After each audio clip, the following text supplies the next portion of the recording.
जय हिंद साथियों, नमस्कार। स्वागत है आपका टीचर्स अड्डा के यूट्यूब चैनल पे।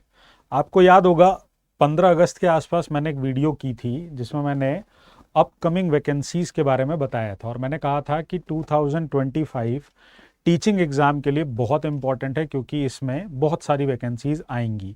और उसी दिशा में अगली वैकेंसी जो आपके लिए आ गई है वो है DSSB TGT SST की वैकेंसी। तो DSSB ने अपना नोटिफिकेशन आउट किया। 5,000 से ज़्यादा पोस्ट पे अलग अलग सब्जेक्ट को अगर आप देखेंगे तो इसमें वैकेंसीज आउट की गई, जिसकी फॉर्म डेट जो है वो 9 अक्टूबर से शुरू हो रही है और 7 नवंबर तक भरे जाएंगे फॉर्म। अब इसमें DSSB TGT social science, of course मैं उसी पे बात करूंगा। तो इसमें अगर हम टोटल पोस्ट देखें तो टोटल पोस्ट के अंदर मेल पर है 310 और फीमेल पर है 92। मैं यकीन बताऊं आपको, इस बात से मैं बड़ा प्रसन्न हूं क्योंकि शायद मैंने पेड क्लास में बच्चों को बताया था कि देखो DSSB की वैकेंसीज तो आएगी पर फीमेल में हो सकता है कि 15-20 वैकेंसी ही आए, जबकि मेल में मैंने कहा था कि ठीक ठाक वैकेंसी आएगी। पर अच्छी बात है, फीमेल में भी 92 वैकेंसी आ गई। ज़्यादा नहीं है पर जितनी उम्मीद थी उससे तो ज़्यादा ही आई है। तो अच्छा नंबर है। और एक और जो कैटेगरी है उसमें 10-12 सीटें अलग से भी आई हैं, है ना। तो इसकी जो फॉर्म डेट है वो 9 अक्टूबर से शुरू होकर 7 नवंबर तक भरी जाएगी। 100 रुपए की आपकी फॉर्म फीस लगनी है। आपको पहले अपने आप को क्या करना होता है, रजिस्टर करना होता है। अब सबसे बड़ा बड़ा सवाल कि एलिजिबिलिटी कौन आवेदन कर सकता है। देखिए, आपको पता है कि अभी EMRS का फॉर्म आया था और उसमें क्वालिफिकेशन ऐसी रखी गई कि बहुत सारे बच्चे फॉर्म भर ही नहीं पा रहे थे। मैंने तब भी कहा था कि देखो, जो कहीं एलिजिबल नहीं होता है वो बिहार शिक्षक भर्ती 6 to 8 में एलिजिबल हो जाता है सोशल साइंस में, या फिर आप कहाँ एलिजिबल हो जाते हैं, DSSB में। तो एलिजिबिलिटी कौन कौन, किसकी किसकी एलिजिबिलिटी मानी जाएगी, ध्यान से सुनिएगा मेरी बात, ताकि आपको किसी तरह का कोई डाउट ना हो, क्योंकि मेरे बताने के बाद आपका कोई डाउट बचना नहीं चाहिए। तो सुनिएगा, एलिजिबिलिटी में सबसे पहली बात, आपने ग्रेजुएशन किया हो और वो भी आपका 50% हो, ठीक है। और जिस सब्जेक्ट में आपने ग्रेजुएशन किया है वो एटलीस्ट आपने 2 साल पढ़ा हो। जैसे मान लीजिए मैंने ग्रेजुएशन किया, अगर मैंने हिस्ट्री में ग्रेजुएशन किया, या मैंने जो है वो पॉलिटी में ग्रेजुएशन किया, या मैंने मेरा इकोनॉमिक ऑनर्स है, तो हमने कम से कम 2 साल तो पढ़ा ही हो, जो कि NCTE का रूल भी है। और उसके साथ आपका बीएड होना चाहिए और आपका सीटेट पेपर 2 होना चाहिए। अगर आपने बीएड नहीं किया है, आपने बीएलएड किया है, तो बीएलएड के साथ आपका ग्रेजुएशन होना चाहिए, ठीक है। और या फिर आपने पीजी कर रखा हो। तो अगर जैसे मान लीजिए आपने ज्योग्राफी में पीजी किया है या हिस्ट्री में पीजी किया है और वहां भी आपने दोनों साल पढ़े हैं, तो भी आप ये फॉर्म भर सकते हैं। तो 2 कंडीशन बनती है, ग्रेजुएशन 50% के साथ, बीएड और सीटेट पेपर 2, या फिर पोस्ट ग्रेजुएशन 50% के साथ उस पर्टिकुलर सब्जेक्ट में बीएड और सीटेट का पेपर 2। अब सब्जेक्ट कॉम्बिनेशन बहुत इंपॉर्टेंट है। सीटेट के लिए सबसे पहले जो पासिंग मार्क्स होने चाहिए वो जनरल कैटेगरी के लिए होने चाहिए 90, और अगर आप किसी भी रिजर्व कैटेगरी से आते हैं, OBC SC ST या अदर कोई भी कैटेगरी है, तो आपका नंबर होना चाहिए 82। रही बात सब्जेक्ट कॉम्बिनेशन की, तो देखिए DSSB के सब्जेक्ट कॉम्बिनेशन सबसे आसान है। ये जो सब्जेक्ट्स आपको दिए गए हैं इनमें से आपने कोई भी एक अपने ग्रेजुएशन में 2 साल तक अगर पढ़ रखा है तो आप DSSB का फॉर्म आराम से भर सकते हैं। कौन कौन से सब्जेक्ट हैं, आपने हिस्ट्री पढ़ा हो या पॉलिटी पढ़ा हो या ज्योग्राफी पढ़ा हो, इकोनॉमिक्स पढ़ा हो, सोशियोलॉजी पढ़ा हो, या फिर आप कॉमर्स के स्टूडेंट हैं।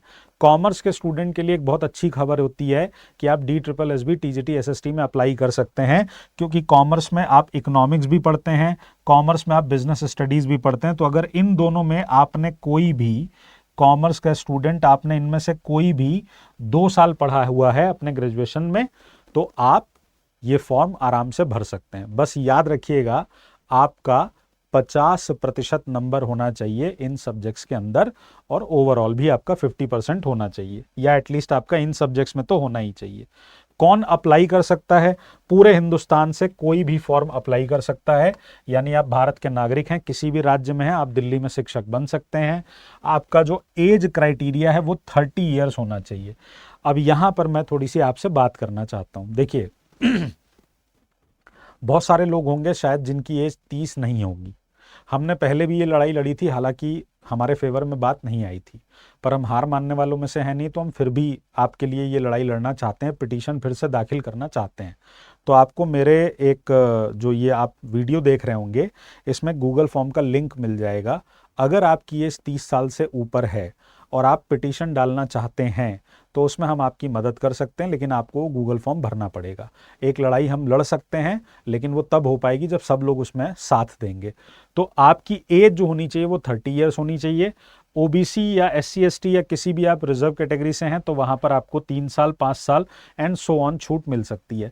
यहाँ पे विमेंस को अलग से कोई रिजर्वेशन नहीं मिलता है, मतलब अलग से कोई रिलैक्सेशन नहीं मिलता है, तो वो भी इसी दायरे में आएंगे। यानी अगर आप ओबीसी विमेन हैं तो आपको 3 साल की छूट मिल सकती है, SC ST कम्युनिटी से बिलोंग करती हैं तो आपको 5 साल की छूट मिल सकती है।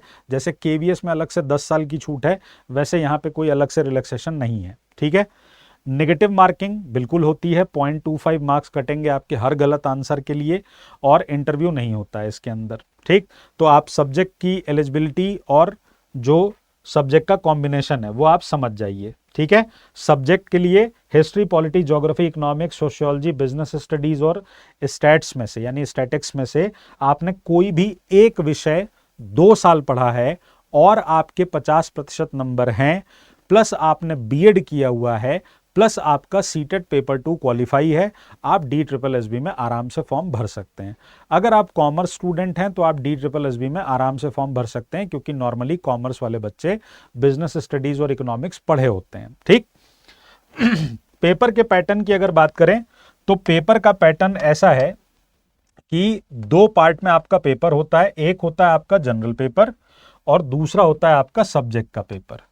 जो चीज DSSB को टफ बनाती है वो है टाइम, क्योंकि आपके पास 2 घंटे होते हैं और इन्हीं 2 घंटे में आपको ये 200 सवाल करने होते हैं। और यहीं पर स्ट्रेटजी बहुत ज्यादा इंपॉर्टेंट होती है। जब मैं सिलेबस डिस्कस करूंगा तब इस पे बात करूंगा। जनरल पेपर की बात करें तो Hindi, English, reasoning, general awareness और मैथ्स सभी के 20-20 सवाल आते हैं। टोटल 5 सेक्शन हैं, तो ये हो गए आपके 100 क्वेश्चन। सब्जेक्ट की बात करें तो यहां पर क्या है, यूपी या बिहार की तरह आपको कोई 2 सेक्शन नहीं करने हैं, यहां आपको चारों सेक्शन पढ़ने होते हैं, क्योंकि चारों ही सेक्शन से सवाल आते हैं। सब्जेक्ट के अंदर history, political science, geography, economics ये आता है। इन चारों से आपके 100 सवाल पूछे जाते हैं। कोई फिक्स नंबर नहीं है कि 25 25 25 25 आएगा, किसी के ज्यादा भी हो सकते हैं, किसी के सेक्शन के कम भी हो सकते हैं सवाल। अब यहां पर DSSB ने जो नया चेंज किया है वो क्या है, उसे ध्यान से सुन लीजिएगा।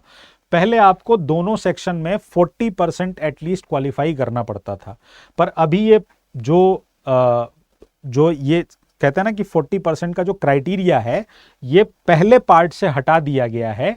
लेकिन अगर आपका अपने सब्जेक्ट के पेपर में 40% नंबर नहीं आया तो आपकी कॉपी चेक नहीं होगी, आपको वैसे ही बाहर कर दिया जाएगा।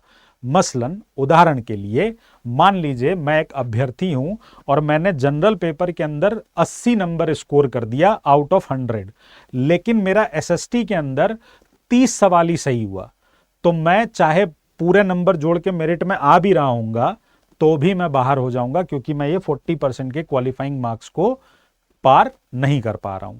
ठीक है, तो ये बहुत इंपॉर्टेंट बात है, आपको 40% नंबर सिक्योर करने ही होते हैं। अब कुछ चीजें मैं आपको नोटिफिकेशन में दिखा देता हूं, उसको आप ध्यान से समझ लीजिएगा। तो ये रही आपकी ओपनिंग डेट, कब से आपके फॉर्म भरे जा रहे हैं। ये रहा आपका TGT सोशल साइंस का, उसके अंदर अनरिजर्व के अंदर 178 सीटें हैं और उसी तरह फीमेल में अनरिजर्व के अंदर 54 सीटें हैं। टोटल नंबर ऑफ सीट्स हो गई 310 और 92। ठीक है, उसके बाद हम अगर सीधे आ जाएं कि कौन लोग ये फॉर्म भर सकते हैं, तो यहां पर आप देखिए सीधा सीधा लिखा हुआ है और इससे ज्यादा अच्छे तरीके से और कहीं नहीं बताया जा सकता। TGT SST के अंदर एजुकेशनल क्वालिफिकेशन क्या होनी चाहिए, TGT SST के अंदर एजुकेशनल क्वालिफिकेशन क्या होनी चाहिए।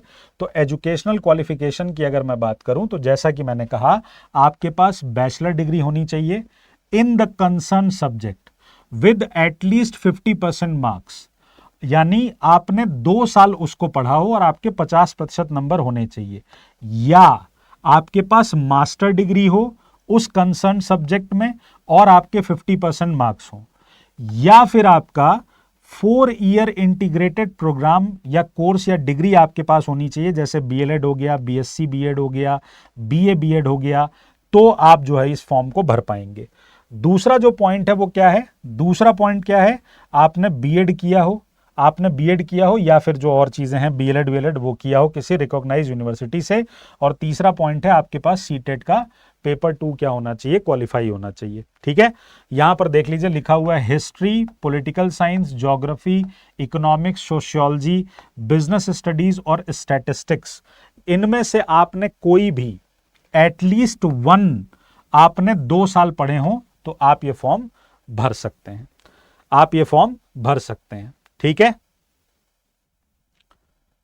पे स्केल आप देख सकते हैं 44,900 से लेके 1,42,400 रुपए तक जाती है। पे स्केल आपका 7 है, 7वां वेतन जो स्केल है वो है। और जो 2 इंपॉर्टेंट बात हैं इनके अलावा वो मैं आपको दिखाना चाहता हूं, वो बहुत जरूरी हैं, उन पे जरा ध्यान दे लीजिए ताकि आपको किसी तरह की कोई कंफ्यूजन ना होने पाए। एक एक बात को ध्यान से सुनिएगा, एक एक बात को ध्यान से सुनिएगा, क्योंकि फिर बाद में क्या होता है कि आप लोग क्या करते हैं, बहुत सारे सवाल दागने लगते हैं कि सर ये बता दीजिए वो बता दीजिए, जबकि मैं हर बार आपको सारी चीजें एकदम क्लियर कट बताता हूं।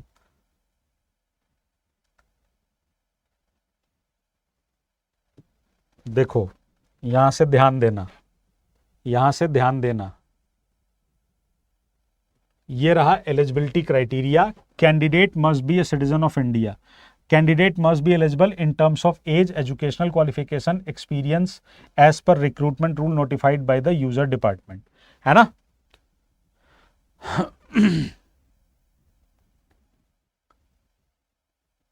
100 रुपए की आपकी एग्जाम फीस है, ये बात भी मैंने आपको बता दी, ये इंपॉर्टेंट बात है। तो DSSB will conduct 1 tier examination, तो यहां पर आपका कोई टीयर 1 टीयर 2 नहीं होना है, एक बार में एग्जाम होगा, MCQ बेस्ड होता है, बाइलिंगुअल होता है, माइनस मार्किंग है, अच्छे से पेपर दोगे, पेपर के अंदर मेरिट बनती है, सेकंड पार्ट में जो क्वालिफाइंग है उसको आपको बस अच्छे से क्या करना है, पास करना है, उसको आपको अच्छे से पास करना है। मैं 40% इसलिए बोल रहा हूं क्योंकि अलग अलग नंबर परसेंटेज के दिए गए हैं। देखो यहां पे इसी बात को कह रहा था, ध्यान दो। The board in order to achieve qualitative selection and the recruit the best talent available has fixed the following minimum qualifying marks। तो जनरल और ईडब्ल्यूएस के लिए 40% है, ओबीएस दिल्ली के लिए 35% है, एससी एसटी अदर कैटेगरी के लिए 30% है, लेकिन उसी के नीचे लिखा है कि अंतिम निर्णय किसका होगा, DSSB का होगा। तो अब एक सवाल आप लोग जो पूछेंगे उसका जवाब भी आपको यहीं से मिल जाएगा कि सर मेरा कॉम्बिनेशन नहीं बन रहा था तो मैंने जो है वो कहीं से अलग से ओपन यूनिवर्सिटी से किया है, तो क्या मैं ये फॉर्म भर सकता हूं, भर सकती हूं। भाई इस पर अंतिम निर्णय DSSB का है, उसमें हम भी कुछ नहीं कर सकते हैं, आप भी कुछ नहीं कर सकते हैं। हालांकि DSSB में आपको ये समस्या नहीं होनी चाहिए क्योंकि यहां पर आपको सिर्फ एक ही सब्जेक्ट बोला गया, वो भी अगर आप 2 साल पढ़े होंगे, तो मुझे लगता है सब्जेक्ट कॉम्बिनेशन में यहां किसी को कोई दिक्कत नहीं आएगी। तो एकदम बिंदास फॉर्म भरिए, तैयारी पे आपको पहले से ही लग जाना चाहिए था। एग्जामिनेशन इसका कब तक हो सकता है उस पर वैसे तो बहुत तेजी हो रही है, पर मुझे लगता है कि नेक्स्ट ईयर मार्च अप्रैल तक ही इसका एग्जामिनेशन होगा, तो आपके पास तैयारी के लिए 5-6 महीने होंगे। बैचेस हमारे स्टोर पे आ चुके हैं, आप उसमें देख सकते हैं। इनका जो हमारा क्लासेस स्टार्ट होंगी वो 8 अक्टूबर से स्टार्ट होंगी, 8 अक्टूबर से स्टार्ट होंगी। उससे पहले आपको यूट्यूब पे डेमो क्लासेस वासेस दिख जाएंगी। बाकी आपको कोई और जानकारी चाहिए तो स्क्रीन पे आप देख रहे होंगे एक नंबर आ रहा होगा, आप उस नंबर पे कॉल करके बैचेस में इनरोल कर सकते हैं। लग जाओ, इससे बेहतरीन मौका नहीं मिलेगा। ध्यान रखना अपना। जय हिंद, जय भारत, नमस्कार।